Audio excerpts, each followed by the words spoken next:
2025. So I don't say we don't have councillors Allison or Brown at the moment. We've got apologies from Councillor Chalmers and Councillor Cooper. We have Councillor Fagan.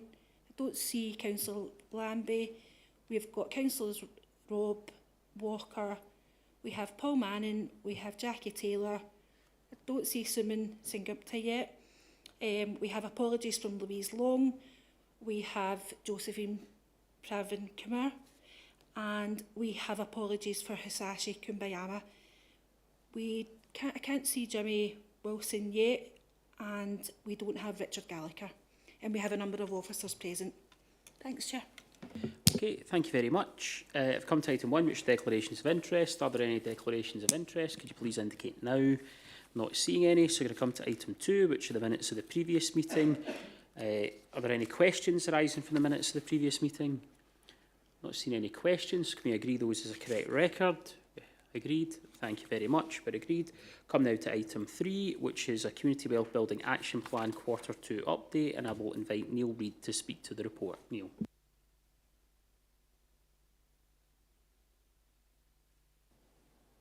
Thank you, Chair. Yes, so this is the Q2 update on the Community Wealth Building Action Plan.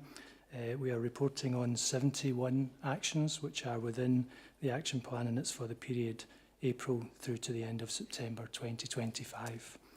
As usual, there's an appendix to this report is compiled from our improved performance management system, and it reports on those 71 actions, but the summary is given at 4.4 in your report.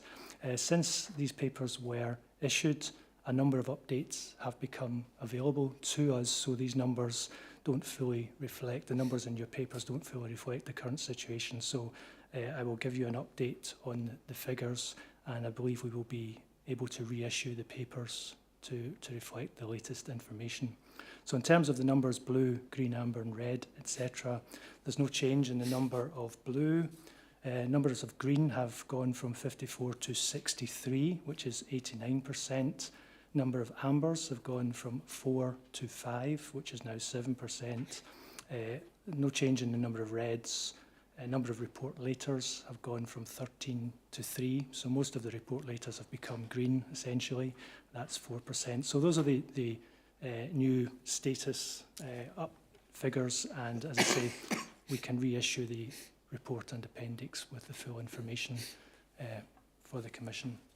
And the recommendations are to note the contents of the report. Thank you. Okay, thank you very much, Neil. Can I ask if there are any questions, and can I come to Margaret Walker?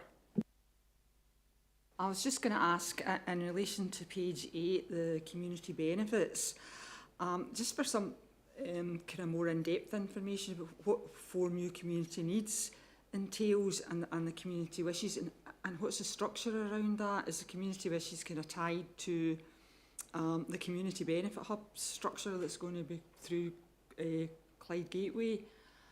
It's just a wee bit more information on how all of that works and how there is a community input to that, and if there's any more information, which of the, I mean, I think I welcome the fact that it's been reviewed in terms of the level of community benefits and identifying new opportunities. I think that's good.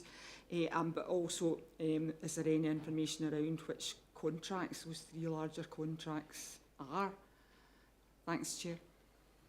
Okay, I think Craig is maybe going to come in and pick some of that up. Or, oh. Okay, Craig. Yeah. Thank you for your questions, Councillor Walker. I'll cover part of it as it relates to the procurement element, and then probably pass over to Tom or Neil in respect of your question around the move towards a city deal model. The next item in the report is actually the Council's procurement annual report for 24-25, and within that you'll see full detail provided on the list of community benefits the Council is now delivering via its contractual activity. That's increased quite substantially year on year, and that reflects 2 things. One, just the nature of the high value contracts awarded during the year, and also the much improved reporting capabilities now got around community benefits. In relation to link with community wish lists, when the Council puts contracts out, with its community benefits menu, it is open for bidders to look at the wish lists, ask as part of that. So it may well be the case that a company actually seeks to deliver community wish lists via the community benefit clauses in any contract that's awarded subsequently. Equally, local organisations, bidders otherwise, can also seek to fulfil community wish lists independently of any procurement activity. I'd pass over to Tom to cover off your question around the city deal element. Thank you. Councillor Walker, could I ask you to repeat the question? We have a paper on the community wish list move to the Glasgow City Region model coming up. Do you want to ask a question here or to that paper? No, if you want to cover it under that, that's fine. Yep. Okay, thank you. I also have a question from Kirsten Robb. Kirsten? Thank you. Yep, all good progress. I wanted to ask you a wee bit about the modern apprenticeships, please, just to understand how that works. It's really good we've got them in housing, roads in the early years, but I was wondering opportunities to get to other departments, for example, the grounds departments, or how that process works. Is it a limited funding, or do people bid into SDS, or how does that work?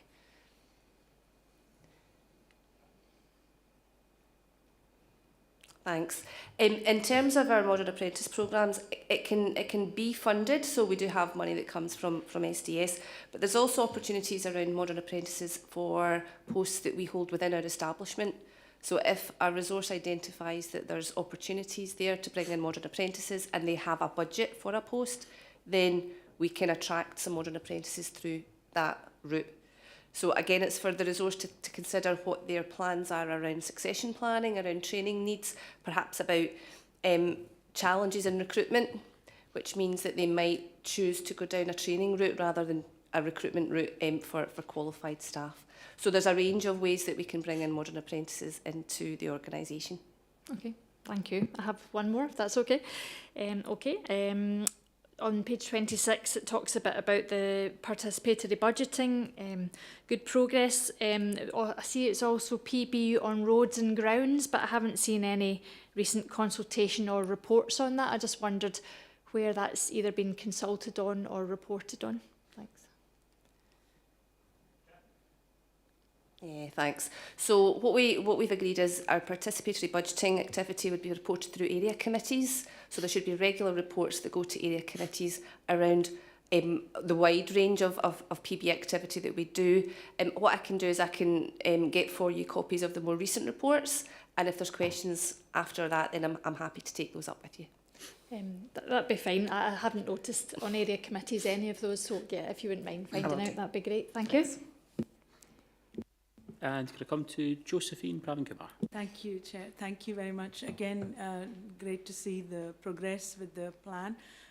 Again, on page 8, around the Living Wage Action Plan, I just wondered whether there is information around how well we are doing, or is there a lot of gaps there? And a couple of points similar to the questions raised before. I was keen to know also, in terms of if 30 wishes being fulfilled, are there, just a small number that we're not able to meet, or do we know what's the totality? And in terms of the apprenticeships, do we know if there is do we have a breakdown by SIMD 1, SIMD 5 areas, or is it accessible to, is that level of detail maybe not available? But thank you. Okay, maybe some volunteers to pick some of those questions up. I think I can see Jackie scribbling away. Do you want to have a stab at it? And if anyone else wants to come in, feel free. Jackie? I'm probably going to start at the end. That was the one I was scrolling down about the modern apprentices. I don't have that broken down over SIMD areas, but what I can do is I can look to see if I can get some information and share that wider with you. Thank you. Okay. Craig? Thank you, Chair. In relation to your question around community benefits, we will find at any given point in time a number of CBs will not be delivered, and typically that's because they're delivered over the duration of a contract. We have got much more confidence in the ability to report accurately on CBs given the software we now have, and that also provides a prompt as well for service managers then link in with the relevant contractors to make sure they are receiving the necessary prompts to deliver as per the contract. As everyone's having a go on this one, I will as well. Yeah. In terms of our advocacy for living wage, we hit a landmark this week when we had the 200th organisation in South Lanarkshire being accredited as a living wage employer. Excellent. So that shows progress, hopefully. Thank you. That's very helpful. Thank you. Okay, thank you very much. I don't see any other questions, so can I just bring us back to the recommendations in the report? Simply to note the report, so the committee is content to do that. We can move on to item 4, which is the annual procurement report, and I'm going to ask Craig Ferguson to speak to this report. Craig. Thank you, Chair. So item 4 presents the annual procurement report for 24-25 for South Lanarkshire Council. Just at 3.2 there, just in summary, the report itself gives an overview of the annual report itself, and that's attached in full as Appendix 1. Just running through some of the highlights of the main report. Section 2 covers our regulated procurement activity, and you'll see at 422 the Council contract awards for 24-25, total 213 contracts over £50,000 with a value of 250 million, and that compares to 196 contracts for the same period last year, the previous year. 4.3 covers our procurement compliance. And this sets out how our procurement activity demonstrates compliance with the Council procurement strategy and also procurement regulations. And we have an update at 4.32 in relation to the strategy itself was endorsed by Finance and Corporate Committee on the 3rd of May and then subsequently approved by the Zeta Committee on the 17th of May. We note also the strategy is subject to annual review, including an action plan to ensure continuous improvement, and we report on that on a regular basis to Finance and Corporate Resources Committee. Moving on to section 4, this covers community wealth building and community benefits. Of note to the committee will be the increase in local spend from 19% in 23-24 to 25% in 24-25. That represents £108 million of spend with local enterprises. We explain at 441 just the reasons for that. There was some improved spend positions in comparison to last year across a number of sectors, but notably social care, vehicle purchases, transport contractors and also construction companies. In addition to that, we also had some data cleansing that took place during 24-25 and also an improved definition of local companies with the National Observatory Data Analytics that has also contributed to the much improved position. 442, well, in a summary in respect of community benefits, 339 commitments from 109 contracts are detailed, and that compares well to the previous position. We also include case studies in the annual report, including contracts with Findle Education and also Wellwood Communications. Section 5 covers sustainable procurement and also supported business. So this gives an update on the Council's progress in embedding the Government's sustainable procurement tools and also includes some examples of some sustainable outcomes. We also note at 452 the Council's contractual activity with supported businesses and social enterprises, including Having Products, Hey Girls, and also Scotland's bravest manufacturing company. Section 6 covers future planning. So this details a summary of the activity planned for the next 2 years, including renewals and also new contracts. That's included in Appendix 3 of the annual report itself. And that's been developed following procurement service planning consultation with the Council's resources. Section 7, the information here is not prescribed but by the Scottish Government, so we have some flexibility in terms of what we include here. So we're covering off local and SME spend analysis, invoicing and e-invoicing performance information for 24-25. 4.75 highlight just the impact on local spend through collaboration within procurement, looking at £5.8 million of spend is via Scotland Excel frameworks, and that is with local enterprises. And we also have a spend with Hub South West. Even that has reduced from a council perspective from 23-24 to 24-25. We do also note just in the last paragraph there that the total subcontracted spend in South Lanarkshire increased from 4.1 to 33.8 million. and very much confirming the wider economic benefits from collaboration. I refer the Commission back to the recommendations and the annual report for 2024-25 be noted. Thank you, Chair. Okay, thank you very much for that, Craig. Can I ask if there are any questions?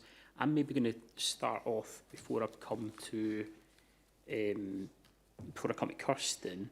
So I think it's really encouraging to see that increase in our local spend, and hopefully that then has positive outcomes in the local economy. What I'm conscious of is that some of our biggest contracts where we simply won't have capacity locally, or we won't have that scale locally, can distort the figures. So I think that's a big issue, and it could conceivably sign a new contract for a new service that could potentially affect these numbers, and maybe disguise the extent to which we are contracting with local firms. So I wonder if, maybe not for this meeting, but if we're thinking about a future report, is there merit, and maybe we're able to do this already, but is there merit in us setting a kind of bar and looking at what do these figures around local spend look like if we were only applying them to contracts under a certain value, like, I don't know, under £100,000, under £200,000.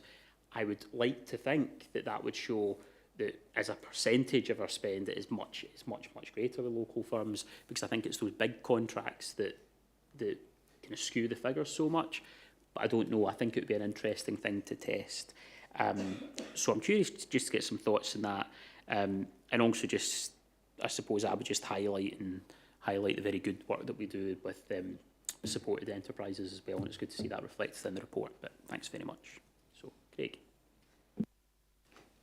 Yeah, thank you, Chair.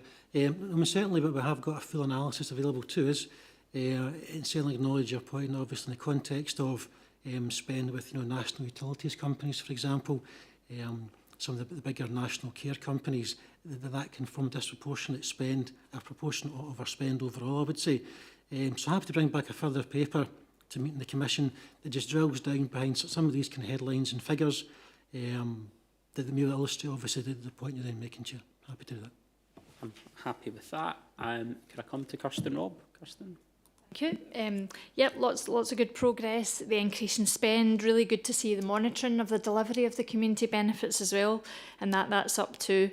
Charity spend is up, and I wondered maybe as part of the paper that you were talking about there, if we could get a bit more information on the spend on, although charity spend is up, how much of that is local charities, and also what is the spend on social enterprises. I noted there was support of one social enterprise on page 40 there, but I wondered maybe as part of the future paper we could get a wee breakdown of that. It also kind of relates to the social enterprise strategy, the South Lanarkshire one, and I was wondering where that is actually reported and monitored. I just had a quick Google there, it was 2023 to 27. That might tie in there about building the social enterprise angle as well. I'm sure Vaslan would be interested in that too. There's certainly social enterprises that do catering venues, printing, materials, all those sort of things, possible expansion opportunities as well. So that was just a request for future information. Yeah, no, thank you for the question. Yeah, and again, happy to bring forward a more detailed report to a future meeting that splits down our spend by sectors, including the third sector SMEs. I'm thinking that the social enterprise strategy is reported to the Community Enterprise Committee, but does anyone want to, I'm seeing people nodding on that, so I think that's where that one goes.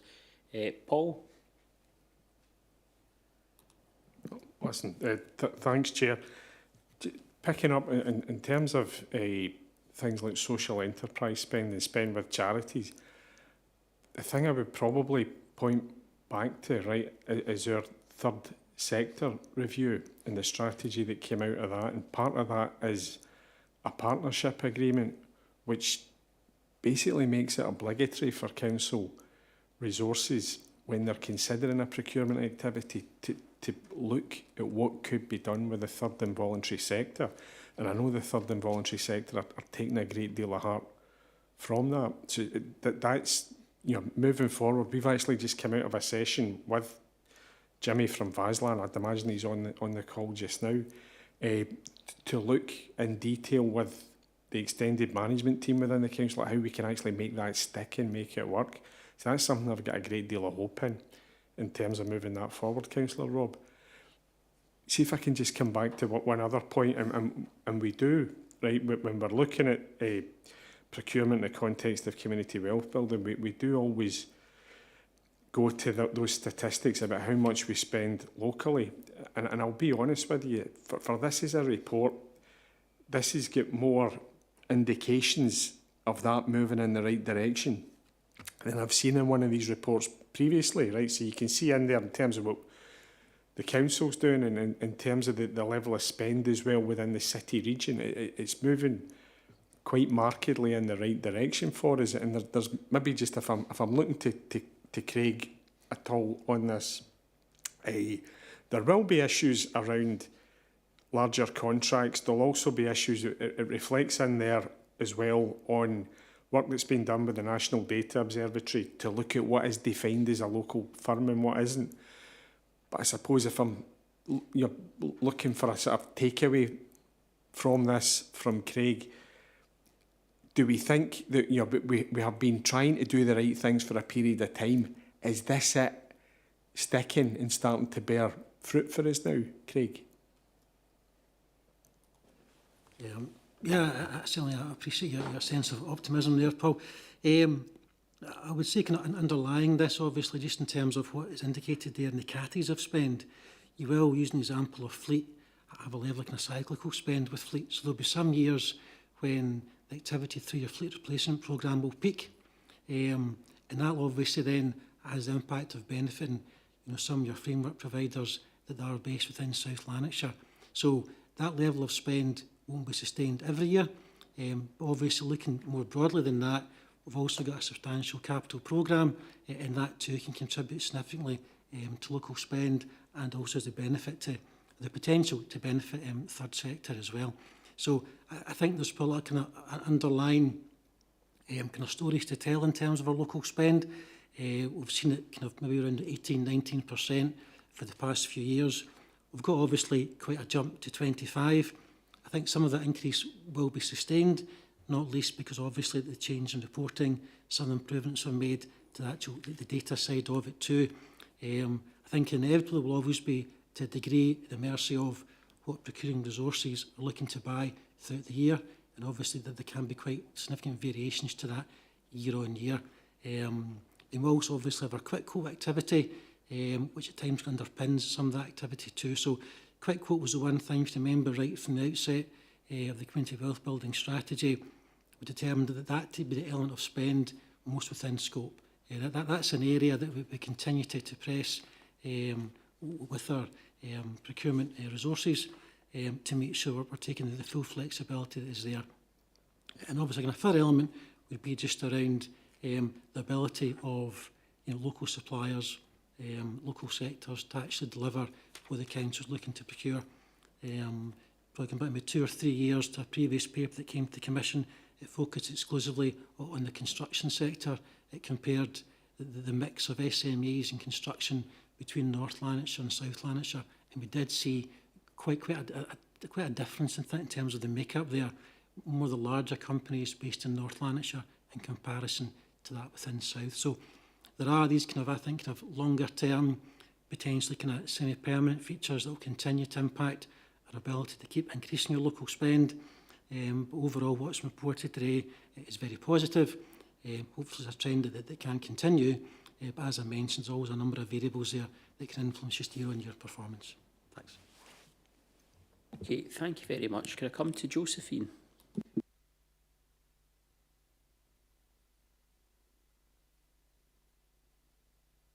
Chair.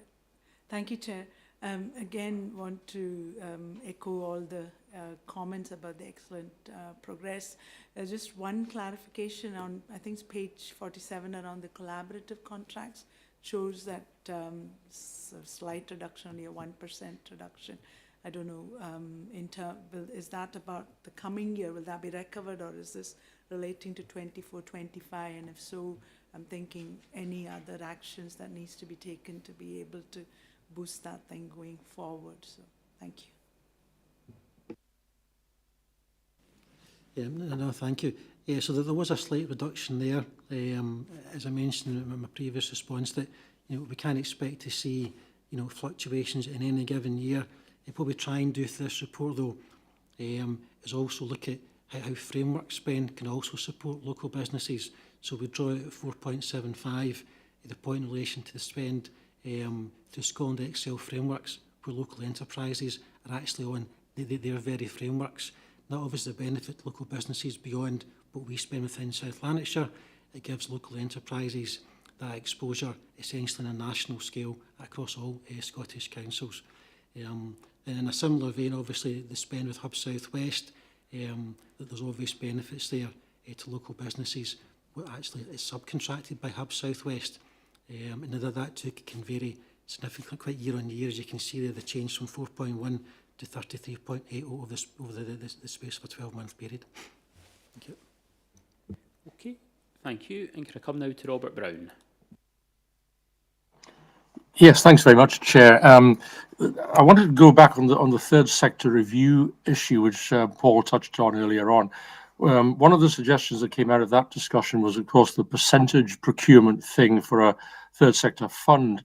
And I just wondered if there'd been any progress on work being done to look at that. I appreciate there's a number of complications with it, but it seemed quite a dynamic idea if the practicalities could be worked through. Have we any idea when this might come to fruition, as it were? Yeah, thanks, Councillor Brown. Yeah, we've been engaging with VASLAN on their idea. So this is around any opportunities through community benefits on procurements that we undertake to enable a cash contribution to be made, which we could work with VASLAN in terms of using that to hopefully encourage others to add to the pot, perhaps through some of VASLAN's own philanthropic means. What that could hopefully do is create a new pot of money that could be available to the third sector. So we've had a couple of really productive meetings with VASLAN on this. There are some challenges to get through just in terms of procedures and processes, but it's very much something that both VASLAN and ourselves are still very encouraged by, and hopefully we'll be able to bring some additional cash to the table. Okay, thank you very much. Okay, thank you. I won't repeat myself, but I think it is clear that we are making progress. It's good to see that reflected in the paper. I just think it is possible that we are making more progress than we might realise, and that might become apparent from a kind of deeper dive into the figures. I take on board the point that it's made, particularly about some of these larger contracts. So, for example, the other week, the executive committee agreed that we're going to buy some new vehicles. They're very specialist vehicles, they're very expensive vehicles. So, what does that do to your, to your procurement spend? It's good news. It's a good investment for the council to make, but we're not going to necessarily get them locally. In fact, we won't get those vehicles locally. So that's something to bear in mind, and I think that's maybe puts us into the place of, as a commission, having a not just as a commission, I have to say as a council, but having a measure, kind of verifiable, trusted measure that we think is accurate and we think is actually been able to is able to demonstrate to us that we are making progress. And I suppose the other point just to bear in mind is I would be quite happy to be quite sort of muscular in our approach to procurement and to building up and densifying those local supply chains, but we've got to keep on the right side of procurement legislation, which I think is the difficulty when it comes to taking a much more strategic approach. But I think good progress and a good discussion. So all we're being asked to do here is note the paper. So can we do so and come to the next item, which is the community wish list update. I believe Jen Kerr is going to speak to the report. Jen. Hi, thanks. Hi, I'm Jen Kerr, the Community Engagement Manager. So this report provides an update on the transition to the Regional City Region Community Benefits Hub. Excuse me. As you'll know, we started our own community wish list here in South Lanarkshire in 2023. We have operated that wish list for just over 2 years, and it's granted £140,000 worth of wishes locally. Some great stories, some small cash donations, lots of range of different equipment. We also use our wish to make offers out to the community when we've got things like furniture to go. We've even got a piano out the door just barely, and just barely into the truck after it. So we have been looking, though, and working with the City Region Community Benefits Hub for the last year to operate on their platform, the regional platform. The core benefit of the regional platform is that it offers opportunities for local communities to have more than just our local suppliers grant their wishes. So when we put wishes on to the City Region Hub, it will have a period of local-only promotion, and then it's opened up to other suppliers across the region to be able to also grant their opportunity. So it just really builds on that. And likewise, the City Region is currently looking to increase the range of suppliers from other major public institutions that don't have wish lists such as local further education bodies and the NHS, I think they're speaking to as well. So it really does create more opportunity for more local wishes to be granted. However, I think it's important to note that the reason we haven't moved to the platform yet is it was still under significant development. It's now at a stage where we're happy that it meets the minimum requirements that we would need for both our communities and our suppliers in order to move to the platform. It's likewise important to clarify that we are not simply transferring our service but closing it. So we would be stopping our own local community wish list and then operating onto the Glasgow City Region Community Benefits Hub, which is a very different service, and it's a service that is owned and operated wholly by the City Region. They have operational responsibility for the platform, its services, its design, and the data that it will hold and share with others.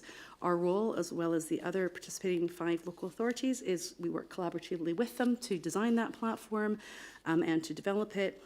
And we ensure that it is, we sort of collect local wishes and direct our suppliers to there in exchange for a series of reports and we have some, we grant and authorize the wishes within that.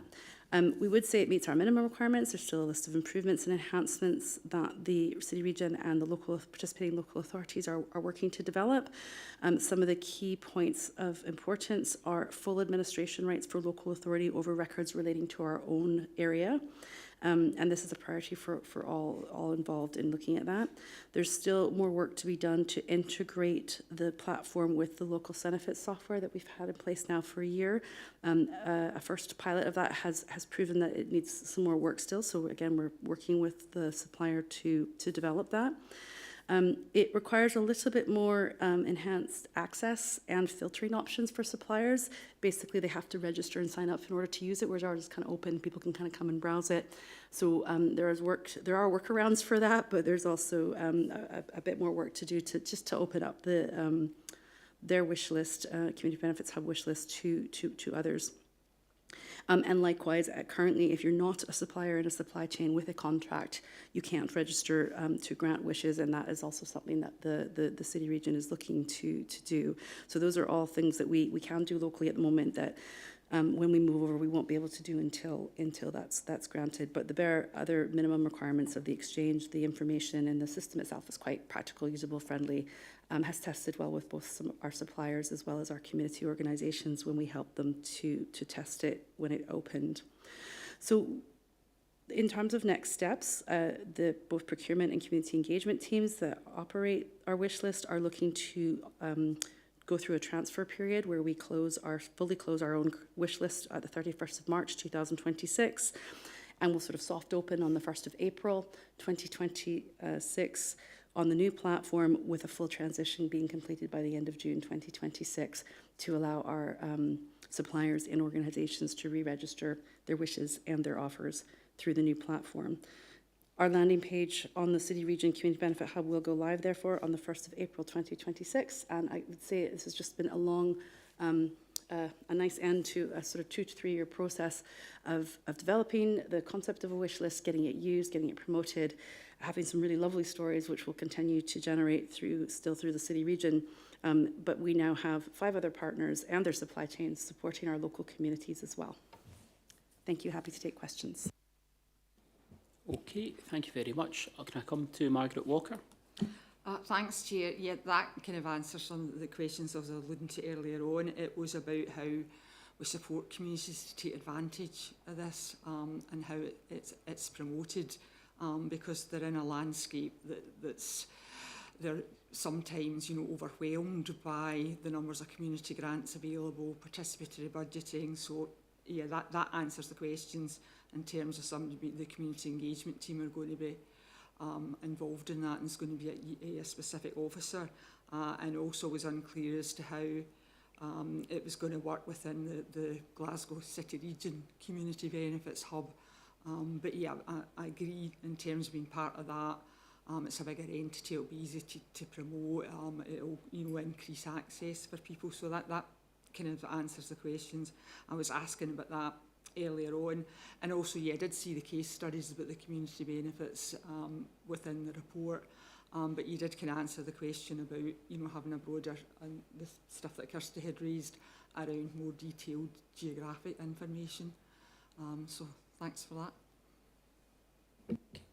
Thank you. It might just be worth saying, with another hat on, I represent the council on the cabinet for the city region, and we have had updates, obviously, at that level on the progress of the new community benefits hub. As you heard in that report, and I think as we've said at previous meetings, one of the benefits of the way that we do things in South Lanarkshire is that anyone can go there and browse this and just get a feel for what these wish lists look like, what opportunities there are coming up. There are workarounds, I think, as Jen said in her report. I think we can extract information from in the way of Excel spreadsheets. It's not ideal, and it seems to me from just investigating this myself that really the issue is just the cap in the development budget for the project. So I think it would be useful to feed back to the PMO office that we want to keep that under review. Now, despite all that, there's a lot of good progress there with their hub.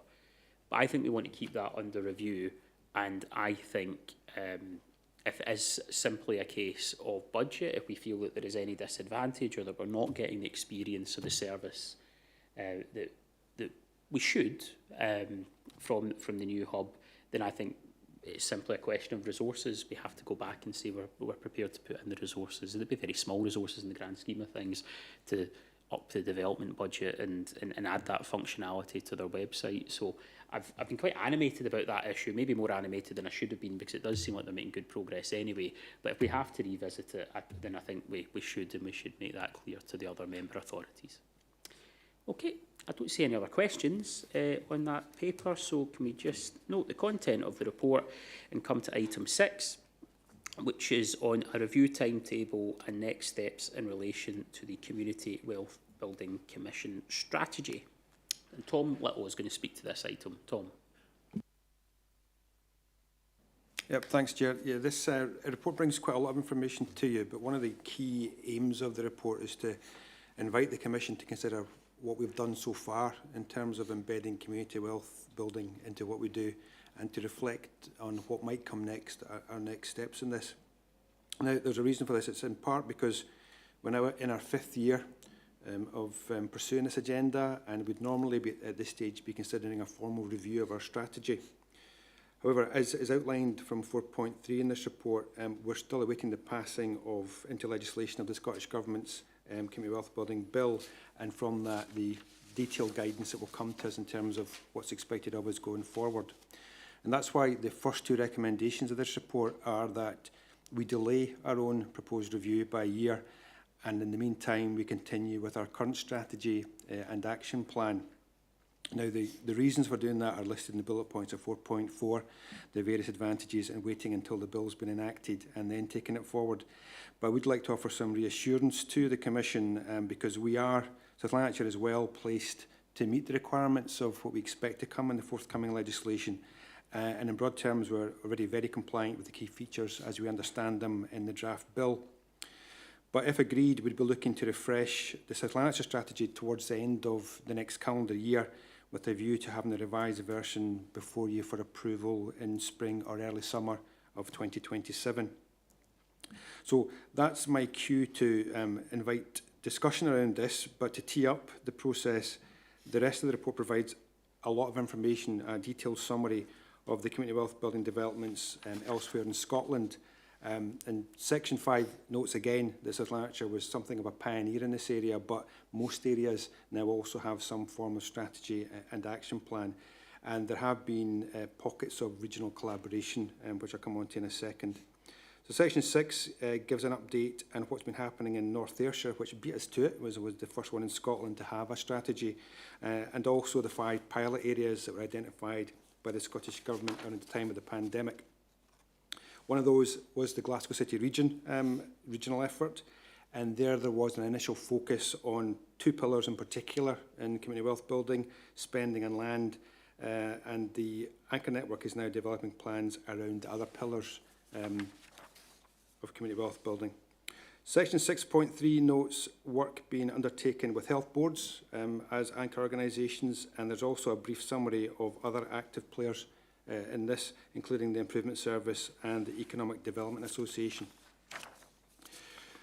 All this is summed up for you in 7.2 and thereabouts in this report, where we note a lot has changed basically since we set out on this path, and there's more change ahead of us. So again, I invite the Commission to discuss where they think we go next, but to agree to the recommendations, which are to note the contents of the report and to agree to a delay of about a year in terms of bringing forward a new strategy and action plan. Okay, thank you very much, Tom. If there are any kind of points, feel free to come and make them. I just maybe wanted to prompt a bit of discussion, prompt a bit of thinking here, because I think we do have to have that honest appraisal of what's worked well, what hasn't, and we've got a bit of that today actually in some of the earlier reports, which have been quite encouraging. And clearly, even within South Lanarkshire, there have been a lot of developments that relate to the community wealth building activity, like the third sector review. I think there are questions here that we need to think about, such as how does community wealth building and the community wealth building strategy align with those other strategies that we have as a council. So the social enterprise strategy was mentioned earlier. I'm thinking about the child poverty action plan or economic strategy. I think there's also a point here about the governance that sits around this. So I'm conscious that a lot of the people we can get around the table for a community wealth building commission will replicate some of the other bodies that we have, maybe in the community planning space. Not entirely, because there's more cross-party representation in community planning that there isn't in the community planning space. But we do have a number of those organisations that we work with in community planning here. I think there are questions around what can we learn from each other and our partners, look at some of that other work that we're progressing with, like the Marmot work, like the the population health framework. Where are the overlaps with wealth building activity? And I have to say what's useful in the report is to get that flavour of what's happening in different parts of Scotland. So I find it interesting that the South of Scotland Development Agency, whatever, they have a particular role there in the south of Scotland. That's interesting. Certainly we've seen health boards embrace this, sometimes with different language, but embracing the same concepts. The North Ayrshire have been powering ahead. They were ahead of us, but as Tom said in his report, when we started on this journey, there were very few councils that were formally adopting all those community wealth building recommendations and taking the approach recommended by CLES at the time. Now there are a number of them. I think a lot of the work that we're doing is good. I don't know that the governance that sits around it, or maybe some of the policy focus is as sharp. So I think those are the areas that are worth reflecting on. And if we're not, it'd be useful to get sort of views from around the table and online. But if we're not maybe in a position to crystallise our thinking on that just now, then given the review period that Tom has set out, which I would be minded to agree with, maybe we've got the opportunity for a future meeting. We're going to come to our kind of plan for future meetings. Maybe we've got the opportunity to bring back a paper for a facilitated discussion in the interim, and that maybe helps us then work out what are the next steps, because we've now got a period to, if we were to accept the view that we defer this for a year, with good reason because of the elections and the legislation, etc. Why don't we just make use of that year to make sure that we're getting into as strong a place as we can? So sorry, there's some thoughts from myself. I don't know if anyone else from the table wants to add their own. Josephine. No, thank you, Chair. I think you've covered a lot of the points I was reflecting on as well. I think there's huge opportunities through the Marmot and the Population Health Framework levers to align some of the work so there's no duplication. Only other thing, and Paul will want to speak on, is around the Glasgow City region work and with the new bill. There's been some reflections on some areas of work we want to progress with, but definitely facilitated discussion, as you have suggested, would be really helpful to crystallize some of the work plan for the future. From the NHS perspective, we do have our anchor plan, and it's part of the population health framework anyway, and so we will be able to report. But one of the things we want to focus more on is the service delivery pillar in terms of all the services and addressing access and inequality. So again, we'll be very keen to work with the other officers group. But thank you. No, thanks for that. I suppose if I'm thinking about other strategies and agendas we should be seeking to align with, there's the entire public service reform agenda that that sits out there that we want to make sure we're part of and that we're influencing. So would people be content with that proposal that we kind of delay our review work, given that there are developments that are not entirely within our control, but we use the interim period to set aside one of these meetings to have a facilitated discussion, and we can then bring forward a paper that reflects that, and that then maybe is a more that's maybe then giving a bit of structure to that review process that we've just talked about. Okay, we're happy with that? We're agreed. Thank you very much. So that brings us neatly on to our forward programme for future meetings, and Tom is going to speak to that. Tom? Yeah, I can be quite brief on this. This is your regular update in terms of the papers that we expect to bring to future meetings. And I'd make 2 points, I guess. One is the one I always do, which is this is an opportunity for anyone who takes part in the Commission to suggest areas that we might want to look at more closely. And of course, I now have an addition to that list we've just described through the Chair. Thanks. Okay. Are there any other questions or points? I don't see any, so could we just note... Oh, sorry, Margaret, sorry. Would it be useful at some point to look at the progress we're making in relation to Marmot and the focus on child poverty? Would that be a useful topic? Yes, so we're obviously... So there's a formal process there, so I'm looking around for somebody, Paul, for somebody just to maybe update us on that, because we know there are milestones anyway that we're going to have to report on, so we could bring one of those reports here. Paul? Okay, listen, Councillor Walker, I suppose what we did do was take a report to committee which talked about the work that had been done to date, other work that we were likely to do, and we got committee to agree about tackling child poverty, right, and particular in focusing on early years settings. And part of the work that's being undertaken at the moment is to develop that and to look at what a proposal that we could bring forward would look like, because it comes back to a point that I think we made at that meeting in June. There's a lot of data analysis, but at the core of it, it's telling us that the people who live in the most deprived communities have got the worst health outcomes. And that takes you to that point, well, what are you going to do about it? And it's that we need to bring back, right? So that existed as a report within the council, but it's also a very, very much a live issue for the Community Planning Partnership. And that's probably what sets our Marmot work aside from the other two areas in Scotland, the way that we're tackling it as a Community Planning Partnership. So the report that came to the Executive Committee, there was effectively the same report went to the NHS Lanarkshire Board. So jointly, we are pulling together what the next stage would look like, and we'll bring that back to committee, the CPP board, and it'll go to the NHS Lanarkshire Board. So that's the journey that I see that taking at the moment, and I see that happening very much in the first quarter of 2026. Right, we need to bring something back that says this is where we think we could go and what this could look like, and what would you like to see us develop further on this. But there is a point on this which you see a lot of these agendas converge, right? So, for example, the population health framework, Marmot, this work, it's interrelated. So part of what would be, I think, good to bring back to that facilitated session is content on Marmot, on what we're doing and what it's showing, and how the work that we undertake through community wealth building could help, right? We would have an eye on the future in terms of what legislation might bring. Josephine made that point about the structures that exist at city region level.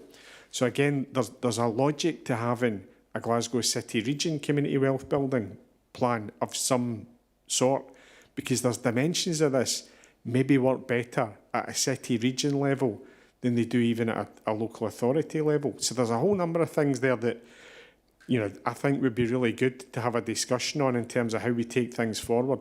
But coming back to your own point, not least among those is, we have been doing a lot of good things, but what coming back to that fundamental question, what's working and what isn't, and what could we do differently and better?